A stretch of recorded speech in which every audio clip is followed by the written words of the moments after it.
উত্তরবঙ্গে টানা মুষলধারে বৃষ্টির ফলে জনজীবন বিপর্যস্ত হয়ে পড়েছে। একাধিক জায়গায় ধস নামায় বহু মানুষের প্রাণহানির ঘটনাও ঘটেছে। প্রবল বৃষ্টির জেরে পাহাড়ি অঞ্চলে ধস নেমে রাস্তাঘাট, সেতু ও ঘরবাড়ি ব্যাপকভাবে ক্ষতিগ্রস্ত হয়েছে। ধসের কারণে বহু মানুষ আটকে পড়েছেন দুর্গম এলাকাগুলিতে। মৃতের সংখ্যা ক্রমশ বাড়ছে।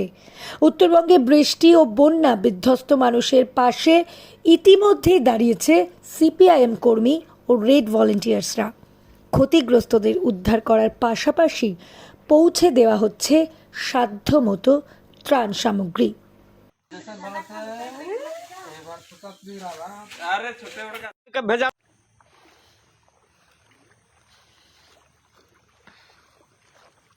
बाप रे बाप।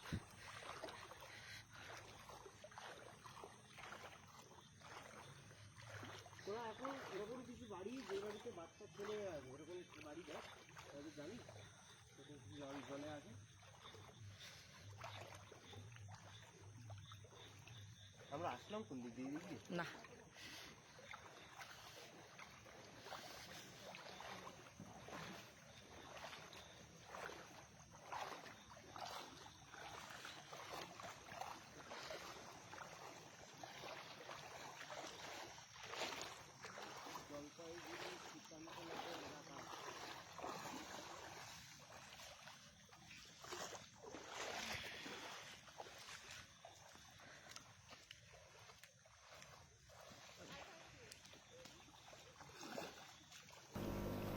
Bureau report, revolution Bengal.